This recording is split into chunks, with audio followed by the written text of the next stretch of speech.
City of Stories. Author Rukmini Banerji. Illustrator Bindia Thapar.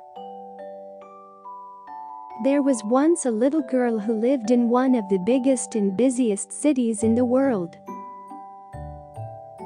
She really loved stories.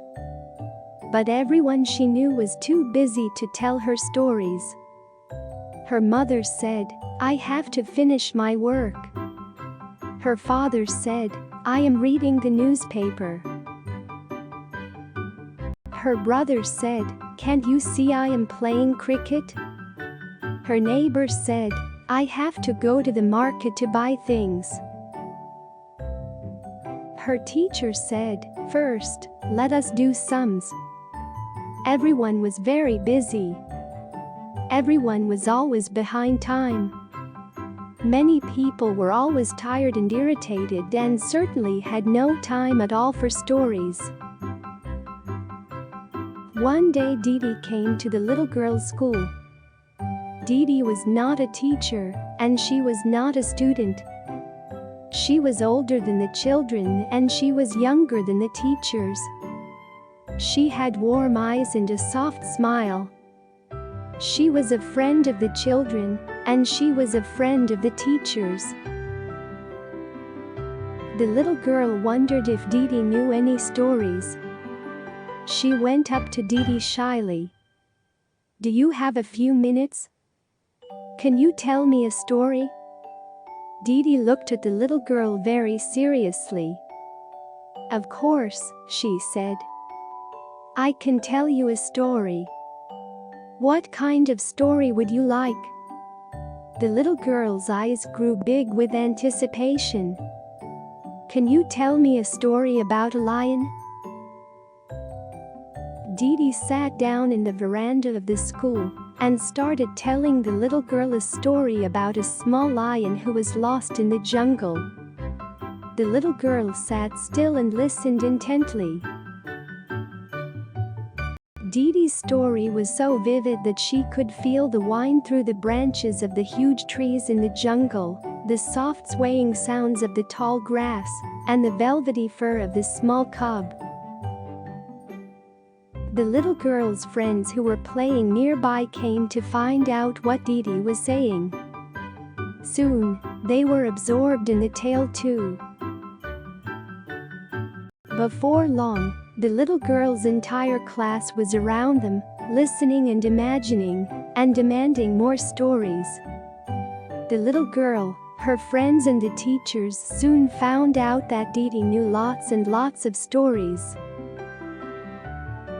She could tell stories about monkeys and birds, about ferocious dogs and mean cats, about fish and blue rivers and deep oceans, about high mountains and green valleys, about children in big cities and children in small villages, about adventures and mysteries, about handsome kings and lovely queens, about what to do when you were scared, and what to do when you were sad, about finding lost treasures, and about knowing wonderful secrets, and much, much more.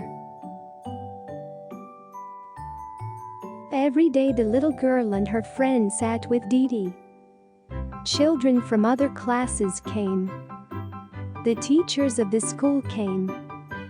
Children from neighboring schools came. Children who were not in school came. Children who had left school came. Children who were too young to go to school came. Some sat and listened. Some stood and listened. The youngest children lay down on their stomachs, cupping their faces in their hands, and listened. As they listened, they learned how to tell stories to each other. They learned how to build stories, how to spin stories, how to weave stories, how to embroider stories, how to cook stories, and how to fly stories like kites in a big blue sky. They all learned how to tell them so that the listeners could not blink or move, and would remain mesmerized till the story ended. Slowly, through Didi, the little girl, and the children, Stories began to spread through the city.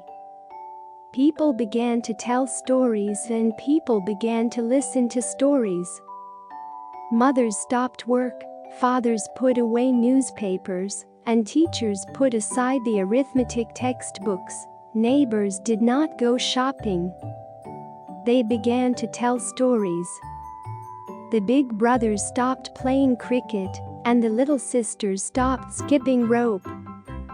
They began to listen to stories. The Bajawala stopped selling bhaji. The Didwala stopped delivering milk. The Pinwala put aside all the pan and supari. They all started listening to each other's stories. The bus driver left his bus and came to listen. The conductor forgot his bag of tickets and money in the bus. He was in such a hurry to tell the passengers his stories. Trains did not run in the city because the drivers were too busy with stories. Newspapers were not printed. Buildings could not be built, the flyovers could not be completed. No restaurant served pav bhaji, no bawala made bel puri. No fisherman went out to fish. No one was willing to do anything but tell stories and listen to stories. The postman did not deliver letters because they were busy with stories. The postman did not deliver letters because they were busy with stories. The policeman sat in the middle of the busy intersection telling stories to all the drivers around him. All the televisions in the city were switched off because people were listening to stories. The entire city came to a complete halt. The mayor of the city was worried. What is to be done now? He said to his council of ministers as he paced up and down the big room in the mayor's mansion by the sea. No one is working, and nothing is happening in the city.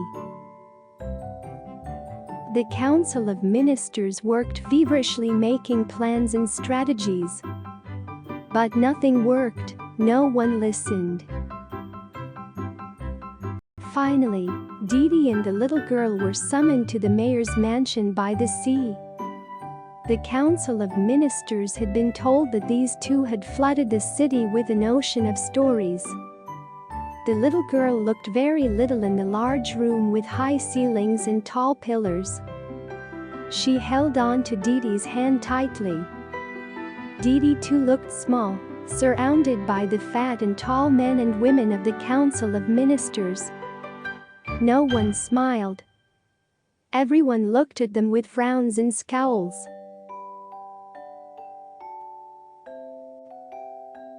The whole city heaved a sigh of relief. From that day on, in the big city, one story is told in the morning and another one before going to sleep at night. From that day on, the little girl in Didi's big busy city is called the City of Stories. Dedication by Rukmini Banerji for all the young people of Pratham who work with children. Dedication by Bindia Thapar especially for Nui. Also for Smitu, Amma, Tarak, Suvar and Amit. And for Mao.